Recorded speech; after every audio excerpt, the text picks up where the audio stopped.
तो हेलो दोस्तों, आज हम बात करेंगे फिर से एक बार the last man on earth series के सीजन 3 के दूसरे और तीसरे एपिसोड के बारे में। पिछली एपिसोड में हमने देखा कि टॉड पैट को गाड़ी से कुचलकर सभी को वहां से निकालता है। तब सब लोग घबराते हुए नजर आते हैं और टॉड का कहना है कि इस गाड़ी में कोई समस्या है, लेकिन लुइस समस्या का समाधान गैस बताता है जिस वजह से गाड़ी रुकने वाली है। तब वह लोग एक घर में आते हैं और थोड़ी जांच करने के बाद उन्हें पता चलता है कि यह घर रानी चेर का है। पर कैरल देखती है और सबको बताती है कि वह अब दूसरे यूनिवर्स में लॉन्च हो चुकी है। तब पैट के बारे में लुइस टॉड को बताता है कि अगर वह मर चुका है तो उन्हें डरने की ज़रूरत नहीं है, लेकिन अगर वह बच जाता है तो सबको यहाँ से भी निकलना होगा, नहीं तो वह आते ही सबको मार देगा। तब टैंडी लुइस को अपनी बकवास बंद करने को कहता है और सबको बताने लगता है कि वह खुद वहां जाकर उसकी जांच करेगा। पर कैरल उसे अब फिर से वहां जाने के लिए मना करती है, लेकिन वह सबको बताता है कि वह ऐसे कामों में माहिर है और यह सब वह बचपन से करता आया है। तब टैंडी फिर से पैट को देखने आता है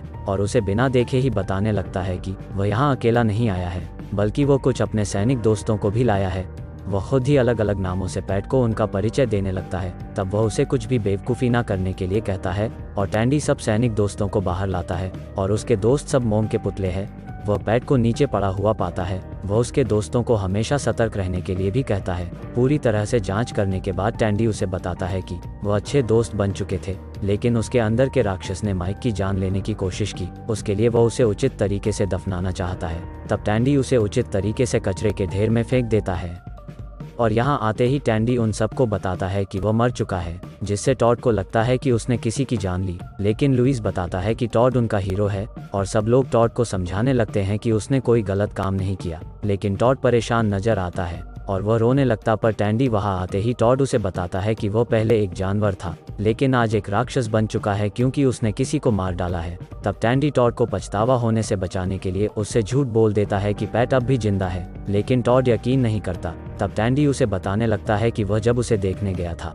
तो पैट खुशी से इधर उधर कूद रहा था और अब यह सुनकर टॉड उससे जाकर माफी मांगना चाहता है, लेकिन टैंडी उसे मना करता है क्योंकि टैंडी का कहना है कि पहले वो उससे टॉड के बारे में बात करेगा और फिर वह दोनों को मिलवाएगा। और जाते समय टॉड बताता है कि उसे अब सच जानकर उसे अच्छा लग रहा है। तब टैंडी यह दोनों की बात किसी से भी ना कहने को कहता है और टॉड बात को अंदर दबा देता है।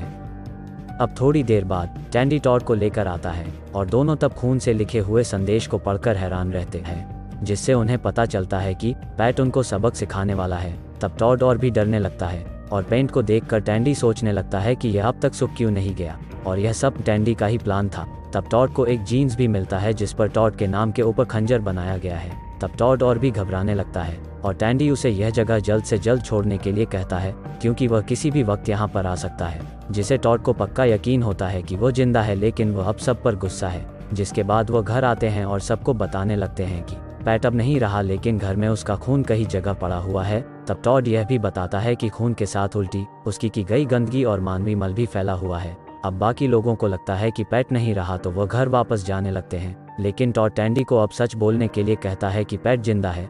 अब बड़ी मुसीबत में टैंडी फंस जाता है और टॉड सबको बताता है कि मुझे समझाने के लिए उसने तुमसे झूठ बोला था कि पैट मर चुका है। और दोनों तरफ से असलियत जानने के लिए टैंडी उनको बताता है कि वह मर चुका है और टॉड को बताता है कि वह जिंदा है। लेकिन अब टॉड समझ चुका है कि टैंडी उससे अब तक झूठ बोल रहा था, लेकिन फिर से एक बार और वह टॉड को परेशान देखकर सबको बताता है कि वह जिंदा है, जिससे सब अंदर भाग जाते हैं। और टैंडी कैरल को ढूंढते हुए किसी कमरे में आता है जहां अलग अलग सभ्यता के पुराने पोशाक दिखाई देते हैं। तब कैरल उसे डरा देती है और टैंडी उसे बताता है उसे छुपना नहीं चाहिए क्योंकि पैट सच में मर चुका है।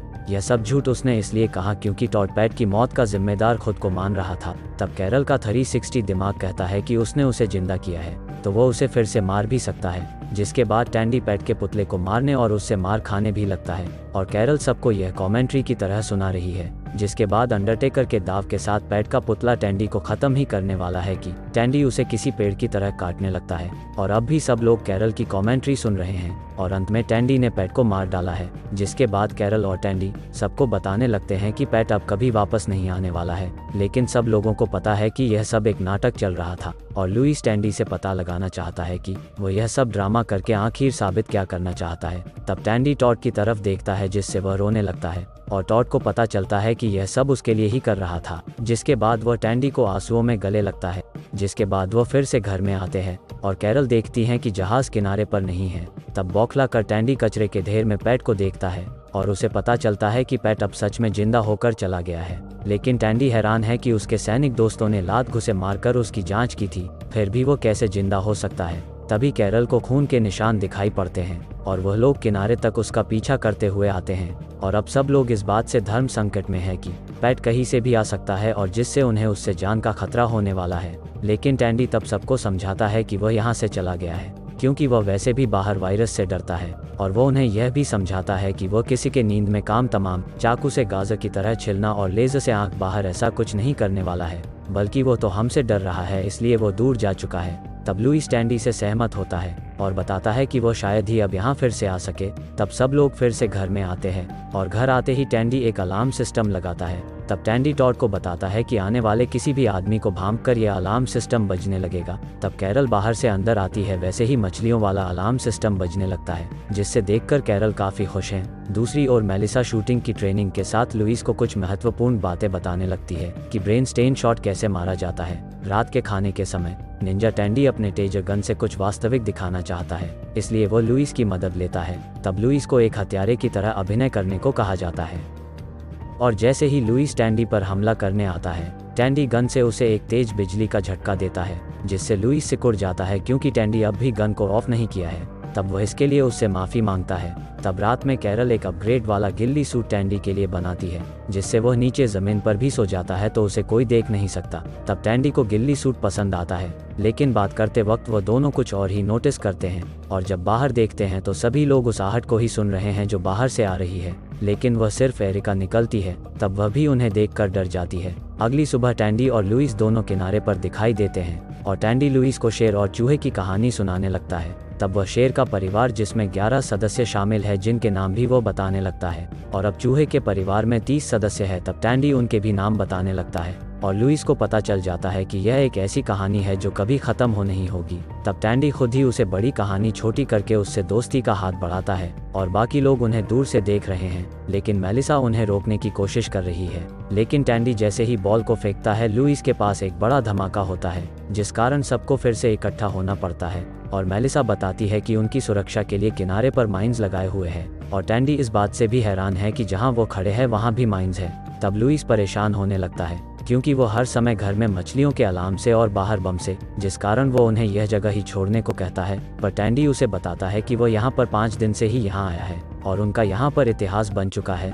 जिसमें किसी को यहाँ पर प्यार हुआ तो किसी ने यहाँ पर अपना सब कुछ खो दिया है, इसलिए अब सब लोग यहाँ से कहीं नहीं जाने वाले हैं। और यह कहते हुए टैंडी वहाँ से चला जाता है। रात के खाने के समय कोई किसी विषय पर बात नहीं करता और सब लोग अपने कमरे में वापस चले जाते हैं। आज गैल और टॉड ने शायद दबाव के कारण मैच को रोक दिया है और टैंडी भी सोच ही रहा है कि अचानक दोनों किसी आवाज़ से चौंक जाते हैं, जिसके बाद अब लोग फिर से डर के मारे इकट्ठा होते हैं और गैल घबराकर एक कुल्हाड़ी लुइस को पैट समझकर मार देती, लेकिन उसकी किस्मत अच्छी है। तब वह सबको बताने लगता है कि मेलिसा बाहर शूटिंग कर रही है, जिससे माइंस भी फट चुके हैं और उसी के कंपन से घर में अलार्म भी बज रहा है।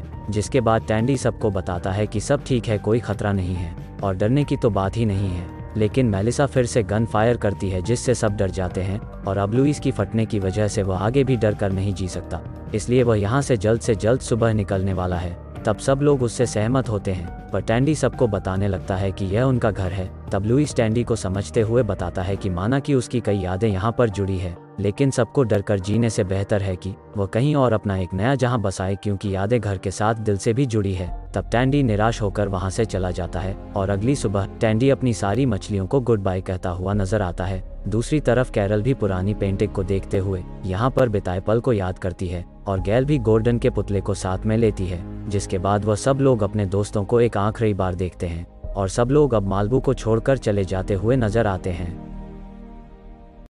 और इसी के साथ यह एपिसोड खत्म होते हैं। बने रहने के लिए लाइक करें और चैनल को सब्सक्राइब। तो मिलते हैं अगले वीडियो में। Thank you.